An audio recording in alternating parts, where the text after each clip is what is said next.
will help you find the things you want on one condition. You and your cat must promise to never come into my forest again. It walks so Song of the Sea can run. I am the Wiz. Alright everybody, welcome back. Thank you again for tuning in. If you like my review, please leave a like on this. And if you want to watch more, I do 3 episodes a week, so please subscribe if you are interested. Today I am reviewing the 2009 animated film The Secret of Kells, directed by Thom Moore, and this was created by Cartoon Saloon. So if you didn't watch my last review, I am reading the review that I posted on my website, IamTheWiz.com, and I'm going to intersperse some notes as well as I am reading the review. So let's get started. About 10 years ago, I remember hearing about an animated film that garnered critical acclaim that came from, of all places, Ireland. An animated film from Ireland was enough to pique my interest, to be honest. But to hear that it's actually really good was enough for me to give it a shot. What was that film? It was Cartoon Saloon's Song of the Sea, and the acclaim was well-deserved. An angular style of animation mixed with Irish folklore and an incredibly emotional story about loss, the love of siblings, and finding your voice, well, literally in the case of that movie, is still to this very day one of the best animated films I have ever watched. Eventually, I would get around to watching Cartoon Saloon's other films, which brings us to their first film, The Secret of Kells. In a lot of ways, Kells has a lot of the elements that were in Song of the Sea. The distinctive look and animation, the mix of Irish folklore, and the mature,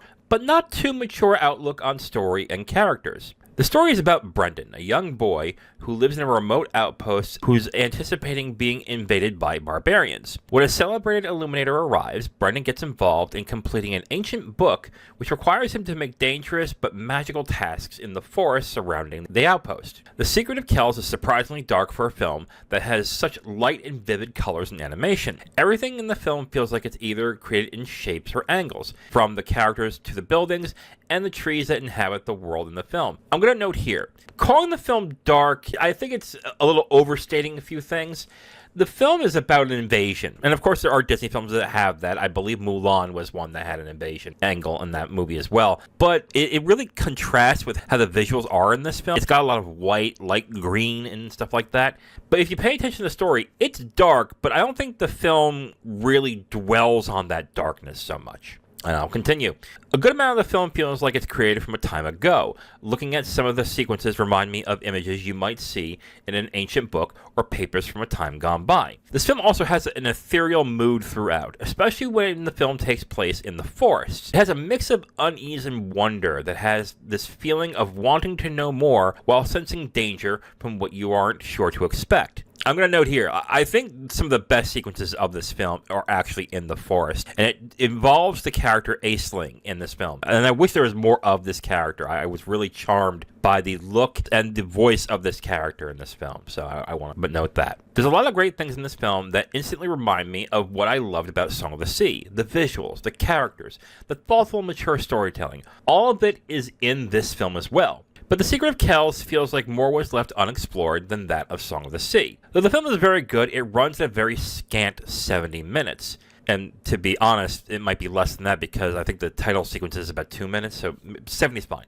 In this amount of time, you really only get the main story, some details about the world Brendan inhabits, and a bit about Brendan, and that's about it. And really, that is about it. I think I can name 4 of the characters, and I think I'm going to get one of them wrong. There's the Abbot, there is the Illuminator, there's Brendan, and there's Aisling. And I know the other 2 people have names, but I can't remember them. But that's how little detail there is about these characters.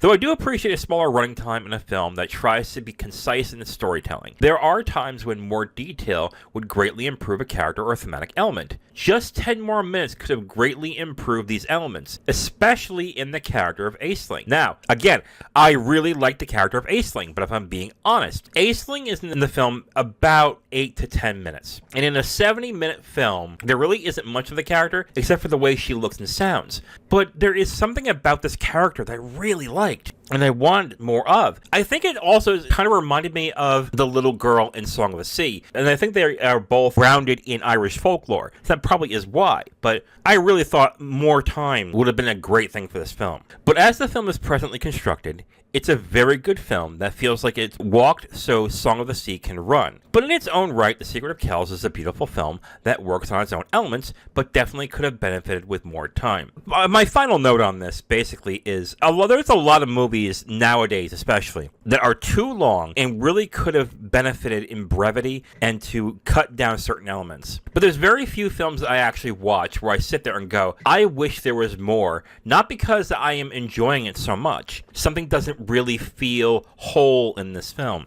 And I kind of get that feeling with The Secret of Kells, even though I do think it's a very good film. Alright, so before I get into my rating, let's go into what others think about this film. Letterboxd users has it at a 3.8 out of 5. Rotten Tomatoes has it at 90% fresh. And this was nominated for Best Animated Feature at the Oscars. I'm giving this a 3.5 out of 5. I enjoyed this film. I really liked the style and the mature storytelling of this film. There are some really good elements of this film. Again, I think the mature storytelling and the way that Brendan is in this film is very good as well. But like I said in the review, this is a film that could have really benefited with more time. Just maybe 10 more minutes, maybe 15 more minutes to fleshing out the world, the characters. I think specifically the characters would have really benefited from this film with more time. But with the way that the film is, I think it's still very good. I really like the style and the feeling of the film. I just wish there was more of it. So 3.5 out of 5 from me for The Secret of Kells. I actually bought the Cartoon Saloon box set. That's how I watched it. But you can rent this for like $2 anywhere. So